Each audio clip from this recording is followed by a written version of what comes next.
August 1st. Happy Friday. I'm going to do a pine tree today. I'll show you around. We're here near Lake Sam Rayburn. The Ebenezer Park Equestrian Center for the horsey people.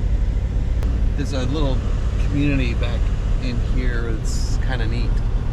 But this pine tree, it's right next to the house. It's got limbs that go over the roof.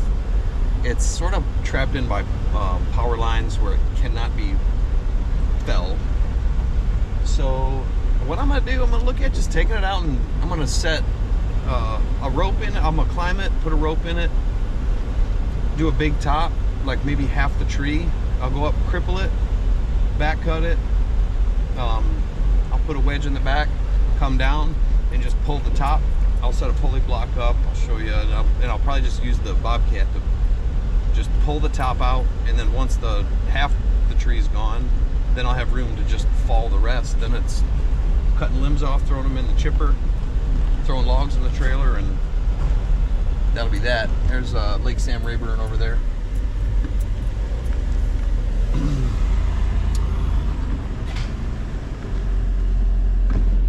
Texas piney woods. It's this pine right here, right next to the house. All right, getting set up here. Show you around. This is the tree right here. It's got some pretty big limbs on it. Power lines right here. Let's see, so standing right here, we got power lines going that way. One right here, so we got this little triangle right in here where there's lines.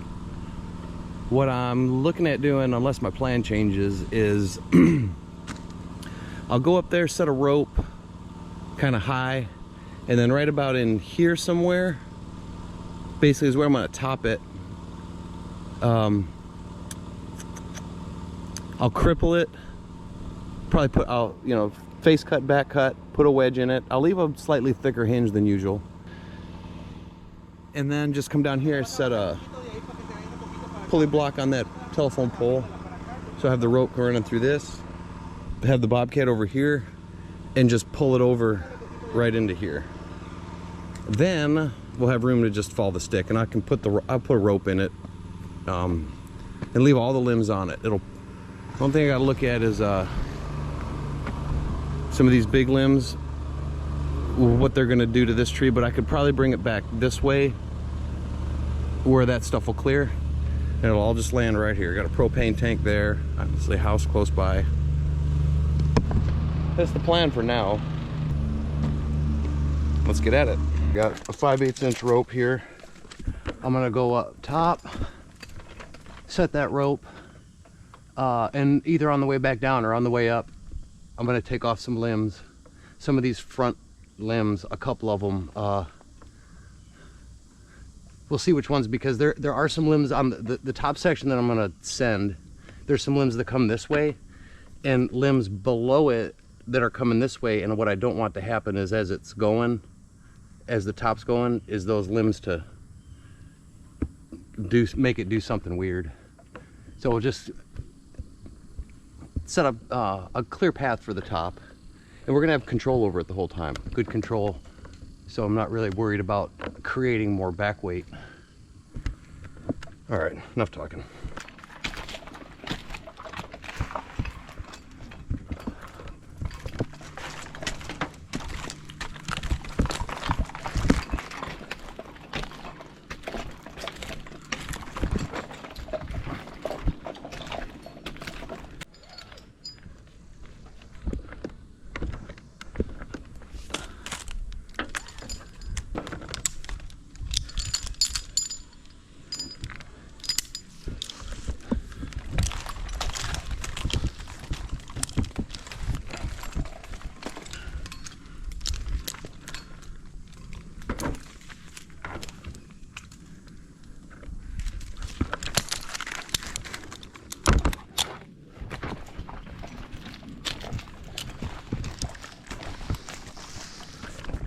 I need to make sure as I'm going up that this rigging rope gets routed the way that I so that when it pulls, it's not going around a bunch of branches. So I'm gonna put it up over around this guy. We want to keep it straight going that way.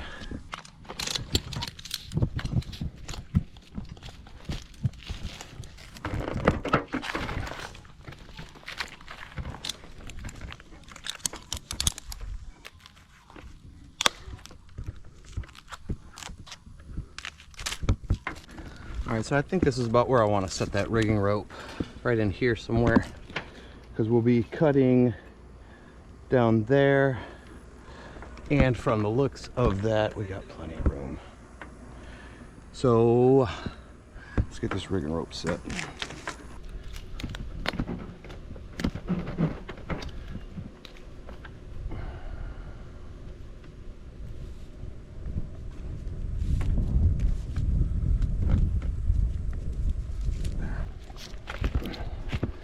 Okay, rigging rope is good.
All right, so this dead one is hung up on this.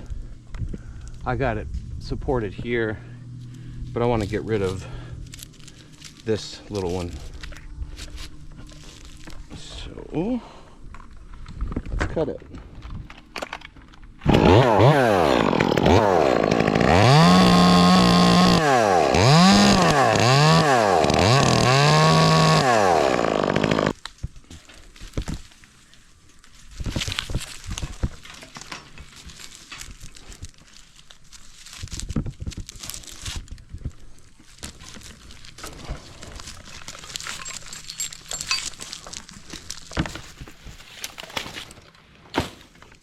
See if we can get some of this thing out.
Cleanup's done, a couple logs.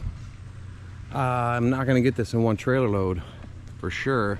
Still got some more chipping. So I think I'm gonna run this trailer. I only live like 5 minutes from here. So I'm probably gonna run that home, dump that in my yard or my burn pit, because chips burn up easy. They just smolder and 4 or 5 days later, they're gone. So I'll go dump those at my house, I think, come back, drop this. I'll climb up there, set a rope in it, drop this stick. I cut it exactly where I did because I wanted some of these big branches that were hanging back. I wanted that to come with it because it would fall shorter versus leaving them to this stem, then falling it, and then they would end up out here with these wires. So and this big branch there, got the power lines here that's going to be real close. So when I topped it the way I did, I got rid of those. There were some very big branches going that way. Now that they're gone, I can drop this tree more into this direction, like right here, and that'll keep that branch from hitting those wires.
This is a 261 ported by Ripsaw.